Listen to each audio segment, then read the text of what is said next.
उत्तर प्रदेश का एक जिला है अलीगढ़ और अलीगढ़ का ही एक मंडराग थाना क्षेत्र का एक गांव लगता है मनोहरपुर काश्यात। और यहाँ का रहने वाला होता है जितेंद्र। और जितेंद्र उर्फ जीतू होता है। वह अपनी बेटी की शादी तय कर रखा था। छर्रा थाना क्षेत्र के मछारी गांव के रहने वाले राहुल के साथ उसकी शादी तय हुई थी और उसकी शादी तय हो जाती है। उस शादी के लिए दिन और तारीख निकल कर आती है 16 अप्रैल 2025 की। राहुल इस घर में बारात लेकर आने वाला था और इसकी पूरी तैयारी हो चुकी थी। और इससे ठीक 10 दिन पहले 6 अप्रैल को राहुल घर पर आता है और घर पर आने के बाद वह अपनी सास के साथ वह रफू चक्कर हो जाता है और अपनी सास के साथ वह भाग जाता है, फरार हो जाता है। फिर जैसे ही यह खबर अखबारों में फैलती है और सोशल मीडिया पर यह खबर सुर्खियों में बन जाती है और हर घर हर चौराहे पर यह चर्चा होने लगी कि एक दामाद अपनी होने वाली सास के साथ ही फरार हो गया। फिर यह मामला ज़्यादा ही हाईलाइट होता है तो फिर यह मामला पुलिस तक पहुंचती है और पहुंचने के बाद पुलिस इन दोनों को गिरफ्तार कर लेती है। गिरफ्तार करने के बाद दोनों को थाने में लाया जाता है और यह दोनों ही बालिग थे और यह अपने अच्छे और बुरे का फैसला खुद ही ले सकते थे। और जो ये सास थी और ये जो जवाई था राहुल, इन दोनों ने ही फैसला कर लिया था कि यह दोनों साथ साथ रहेंगे। एक दूसरे के साथ कस्में खा ली थी, वादा कर लिया था कि चाहे कुछ भी हो जाए हम एक दूसरे का साथ नहीं छोड़ेंगे, हम एक दूसरे के साथ ही रहेंगे। फिर यह बात है जो यह सास के घर वालों को भी पता चलती है और फिर जो दामाद थे उसके घर वालों को भी पता चलती है। और जो ये दामाद था इसके घर वालों ने भी और जो ये सास थी इसके घर वालों ने भी इन दोनों से एकदम से रिश्ता तोड़ ही लिया था कि तुम चाहे जहाँ जाओ वहाँ जा सकते हो, हमारे लिए हमारे घर के दरवाजे तुम्हारे दोनों के लिए बंद हो चुके हैं, हमारे साथ नहीं रहोगे। फिर यहाँ पर लोगों ने बात बनाना शुरू कर दिया कि सास की उम्र थी वह दामाद से कुछ ज़्यादा ही थी, कि यह रिश्ता अब ज़्यादातर दिनों तक चल नहीं पाएगा। फिर हमने इस कहानी को पता चलता है कि यह गुजरात के किसी इलाके में रहते हैं और यह दोनों अपनी खुशहाल ज़िंदगी जी रहे हैं और इनको कोई दिक्कत नहीं है, कोई परेशानी नहीं है। लेकिन जिस लड़की की शादी होने वाली थी इस लड़के के साथ, उस लड़की को दिक्कत भी हुई, बहुत सी परेशानियां भी हुई, बहुत सी परेशानियों को उस लड़की को सामना भी करना पड़ा। और जो उस लड़के का पिता था उसको भी बहुत ज़्यादा परेशानी झेलनी पड़ी थी, बहुत से लोगों का सामना भी करना पड़ा था। और यह सास और दामाद एक ऐसे प्यार के फंदे में पड़ते हैं कि यह रिश्तों को भी तार तार कर देते हैं, यह रिश्ते की अहमियत भी नहीं समझ पाए और यह रिश्तों को लांघते हुए अपना एक नया रिश्ता बना लेते हैं। और आज की जो कहानी मैं आपको सुनाने जा रही हूँ यह कहानी शायद आपको परेशान भी कर सकती है, आपको सोचने पर मजबूर भी कर सकती है और शायद यह कहानी सुनकर आपको हंसी भी आए कि आखिरकार इस समाज में हो क्या रहा है, कैसे कैसे लोग हैं यहाँ पर, कैसे कैसे कदम उठाए जा रहे हैं। बिना सोचे बिना समझे लोग पता नहीं कुछ भी कदम उठा लेते हैं। नमस्कार, राधे राधे, जय श्री कृष्णा। मैं पूजा आज जो आपको सच्ची घटना सुनाने जा रही हूँ यह घटना है उत्तर प्रदेश की। जिला रामपुर है और रामपुर का ही एक थाना लगता है भोट थाना क्षेत्र के ही दरअसल एक गांव की बात है। एक लड़का अपने पिता के साथ मारपीट कर रहा है और पिता अपने बचाव के लिए उसी बेटे के साथ मारपीट कर रहा है। और यहाँ मारपीट करते करते जो शोर था वह आसपास के जो घर थे उन तक पहुँच जाता है और वहाँ पर जो आसपास के लोग थे वह इकट्ठे हो जाते हैं। और फिर जो माँ है वह भी इस लड़ाई के बीच में कूद जाती है। फिर पड़ोसियों ने देखा कि इस घर से आखिरकार इतना शोर क्यों आ रहा है। अब आदमी हो चाहे बच्चा हो चाहे कोई महिला हो वह सभी इस घर की तरफ दौड़ रहे थे, भाग रहे थे। कोई छत पर इत्मीनान से बैठकर देख रहे थे। और दोस्तों मेरी और जहाँ पर कुछ लोग जैसे पता है कि खाली होते हैं तो वह लड़ाई झगड़ा देखना शुरू कर देते हैं आराम से इत्मीनान से बैठकर। और यहाँ पर भी कुछ ऐसा ही था, कुछ लोग इस लड़ाई को बड़े ही चाव से बड़े ही इत्मीनान से देख रहे थे। पता नहीं क्या हो रहा था क्या नहीं हो रहा था यह तो किसी को पता भी नहीं था। दरअसल यह कहानी शुरू होती है साल 2024 से। भोट थाना क्षेत्र लगता है, उसी क्षेत्र का एक गांव है और उस गांव का एक व्यक्ति है, उसकी उम्र लगभग 55 साल है। और उस व्यक्ति के पास एक दूसरा व्यक्ति आता है और वह कहता है कि मैं तुम्हारे बेटे के लिए एक रिश्ता ढूंढ कर लेकर आया हूँ।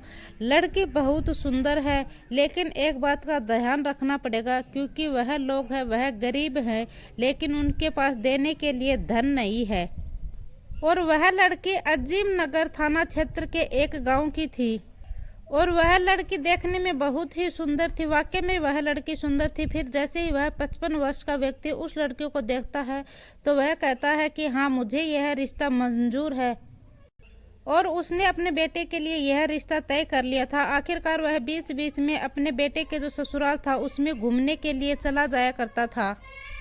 और फिर देखते ही देखते आगे समय बढ़ जाता है। जुलाई 2025 में इसमें शादी की ये भी तय हो जाती है कि अगले महीने में जुलाई में इसकी शादी हो जाएगी। शादी को सिर्फ 1 महीना ही बचा था अभी, और इसकी शादी की तारीख भी फिक्स हो चुकी थी कि फला तारीख को इनकी शादी होगी। अब से जो मैं आपको कहानी सुना रही हूँ इससे लगभग 9 दिन पहले की यह बात है, यानी कि 10 या 11 जून की यह बात है। और यह जो आदमी था 55 साल का, यह 10 या 11 तारीख को अपने बेटे का जो ससुराल था वहां पर पहुंच जाता है। फिर वहां जाने पर वह पूछते हैं उनसे कि हाँ जी, कैसे हो आप, हाल चाल ठीक हैं? तो वह कहता है कि मुझे आपसे बहुत शिकायत है। जो मेरी बेटे की बहू है वह बहुत बीमार है और तुम उसको किसी डॉक्टर के पास दिखाना नहीं चाहते हो। तो वह लोग कहते हैं कि साहब, हमारे पास इतने पैसे नहीं हैं, हम बहुत गरीब लोग हैं। और वह व्यक्ति है वह वहां कार लेकर जाता है और वह कहता है कि मैं अपने बेटे की जो मंगेतर है उसको अच्छे से अच्छे डॉक्टर के पास दिखाऊंगा।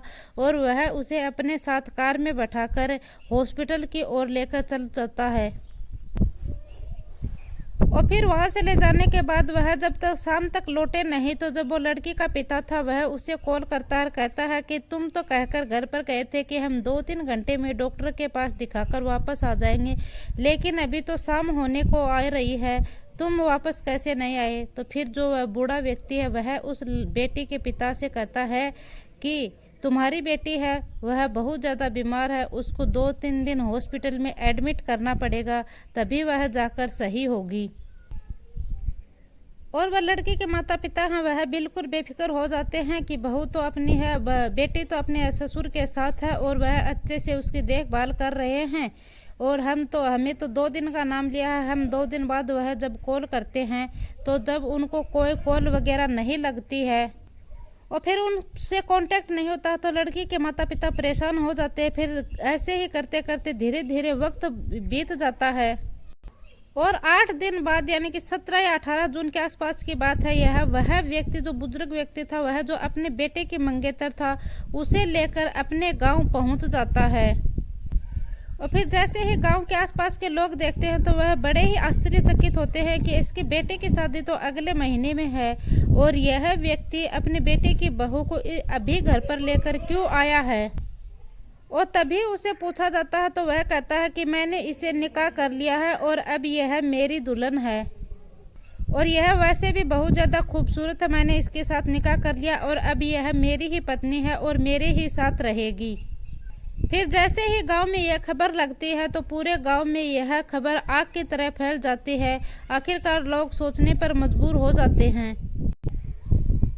और फिर जैसे ही यह खबर उस लड़के को पता चलती है तो उस लड़के को बहुत ज़्यादा उस बाप की हरकतों पर बहुत ज़्यादा गुस्सा आता है और वह गुस्से में अपने पिता से लड़ाई झगड़ा करने लग जाता है। वह लड़का अपने पिता से कहता है कि यह लड़की जब तुम्हें इतनी ही पसंद आ गई थी तो तुम ही इसे निकाह कर लेते, तुमने मेरे को बीच में क्यों फंसाया। और फिर वह बेटा था वह अपने पिता को मारपीट करना शुरू कर देता है और वह पिता था वह भी कुछ कम नहीं था, वह भी अपने बेटे के साथ मार पिटाई करना शुरू कर देता है। और फिर यह लोग झगड़ रहे थे, आपस में मार पिटाई चल रही थी तो इनका शोर था वह आसपास के घर वालों तक भी पहुंच जाता है, पड़ोसियों तक। फिर यहाँ के पड़ोस में रहने वाले लोग थे वह भी यहाँ पर आकर इकट्ठा हो जाते हैं और कहते हैं कि इन्हें क्या हुआ है, यह ऐसा क्यों कर रहे हैं।